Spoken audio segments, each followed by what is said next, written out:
नमस्कार उद्योजक बंधूंनो, पाहुयात आजचा उद्योग व त्याविषयीची सविस्तर माहिती। पुणे जिल्ह्यातील दौंड तालुक्यात भाडगाव या ठिकाणी कमलताई परदेशी यांची अंबिका मसाले नावाची फॅक्टरी आहे। इथं कमलताई परदेशी व त्यांच्या सहकारी महिला मिळून मसाले बनवण्याचा व्यवसाय करत आहेत। तर जाणून घेऊया या व्यवसायाविषयीची त्यांच्याकडून अधिक माहिती। या व्यवसायाविषयी बोलताना कमलताई सांगतात की 2004 सालापर्यंत त्या स्वतः रोजंदारीवर कामाला जाऊन स्वतःच्या कुटुंबाचा उदरनिर्वाह करत होत्या। त्यानंतर त्यांनी इतर महिलांना संघटित करत त्यांना आपण व्यवसाय करावा अशी संकल्पना सुचवली आणि यामधूनच पुढे त्यांना अंबिका मसाल्याची प्रेरणा मिळाली। सुरुवातीच्या काळात महिला एकत्रित बँकेकडून कर्ज घेऊ लागल्या आणि एकत्रितपणे त्या फेडूही लागल्या।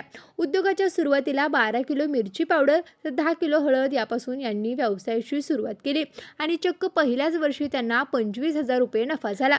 सध्या अंबिका मसाले हे जगभरातील बाजारपेठेमध्ये उपलब्ध आहेत। तसेच मॉल, स्थानिक दुकानदार यांच्यापर्यंत ही अंबिका मसाले जाऊन पोहोचले आहेत। या व्यवसायामध्ये थेट शेतकऱ्यांकडून माल घेतला जातो। या मालावरती प्रक्रिया करून नंतर त्याचं पॅकिंग केलं जातं आणि हे पॅकिंग केलेले मसाले बाजारात विक्रीसाठी पाठवले जातात। सुरुवातीच्या काळात या व्यवसायातून दिवसाकाठी 200 ते 300 किलो मसाले बनवले जायचे, परंतु आता 500 ते 600 किलोपर्यंत या मसाल्यांचं उत्पादन होत आहे। सध्या यांच्याकडे 15 ते 16 प्रकारचे मसाले तयार केले जातात। मसाला पुरवठा करण्यासाठी यांची स्वतःची गाडी असून या गाडीच्या माध्यमातून वेगवेगळ्या ठिकाणी मसाला पुरवठा केला जातो। लॉकडाऊन सारख्या काळात देखील अंबिका मसाल्याचे कामकाज सुरूच होतं। कोरोना सारख्या महामारीत देखील त्यांनी आपलं काम सुरूच ठेवत लोकांना घरपोच मसाला पुरवठा केला। कमलताई परदेशी यांचं शिक्षण फारसं झालेलं नाही। त्या महिला कामगारांना प्रशिक्षण व मार्गदर्शन करतात।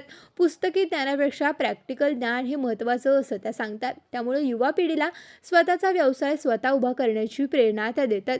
कमलताई यांच्या या व्यवसायाबद्दल त्यांना अनेक पुरस्कारांनी सन्मानित करण्यात आले आणि या पुरस्काराच्या माध्यमातून त्यांच्या कामाची दखल अगदी राष्ट्रपतीपासून जर्मन चान्सलरपर्यंत घेण्यात आले। त्यामुळे कमलताई ह्या महाराष्ट्रातील तरुणी व महिलांच्या प्रेरणास्थान बनल्या आहेत।